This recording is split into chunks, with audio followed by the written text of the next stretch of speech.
রাজ ঐতিহ্য ভোগ করার জন্য রাজাকে হত্যা করা হয়।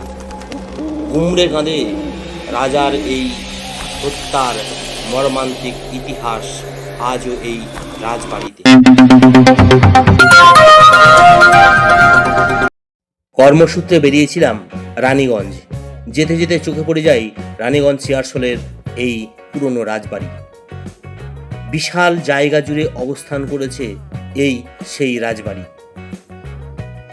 তো যাই হোক, সময়ের অভাবে এই রাজবাড়ির সম্পূর্ণ ইতিহাস তোমাদের শেয়ার করতে পারিনি, তবে পরবর্তী ভিডিওতে অবশ্যই এই রাজবাড়ির সম্পূর্ণ ইতিহাস তোমাদের শেয়ার করব পুরো ভিডিওর সাথে। বিশাল জায়গা জুড়ে অবস্থান করেছে এই রাজবাড়ি, আর এই রাজবাড়ির আদি পুরুষ ছিলেন গোবিন্দ প্রসাদ পণ্ডিত, যিনি ছিলেন একসময় কলিয়ারি এলাকার কলিয়ারি ব্যবসার মালিক ছিল। ধনলক্ষ্মী যেন তার হাতের মুঠোয় প্রচুর ধন সম্পত্তির মালিক ছিলেন তিনি। স্বাধীনতা সংগ্রামীদের একটা নিদর্শন ছিল এই রাজবাড়ি বা এই রাজবাড়ির রাজা।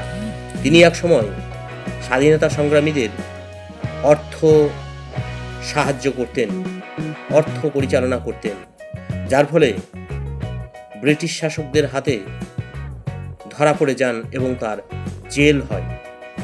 আর সেখানেই নাকি বিষ দিয়ে তাকে হত্যা করা হয়। পরবর্তী ক্ষেত্রে তার একমাত্র কন্যা হরসুন্দরী দেবীকে মহারানী উপাধিতে খ্যাতি করা হয়। ভগ্নাবশেষ এই রাজবাড়ি যত্নের অভাবে আজ অনেকটাই ভাঙাচোরা হয়ে গেছে, চটে গেছে বাড়ির রংগুলো।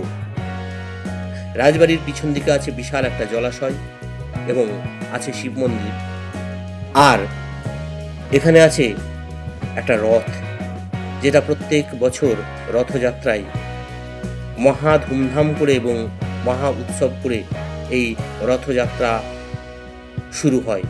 প্রচুর লোকজনের সমাগম হয়, প্রচুর ভিড় হয়। যাই হোক, আজকের ভিডিওটা এতটুকুই। তবে পরবর্তী এই ভিডিও সম্পূর্ণ নিয়ে আসার চেষ্টা করব। কেমন লাগলো ভিডিওটা অবশ্যই কমেন্ট করে জানাবে, ভিডিওতে লাইক করে দেবে।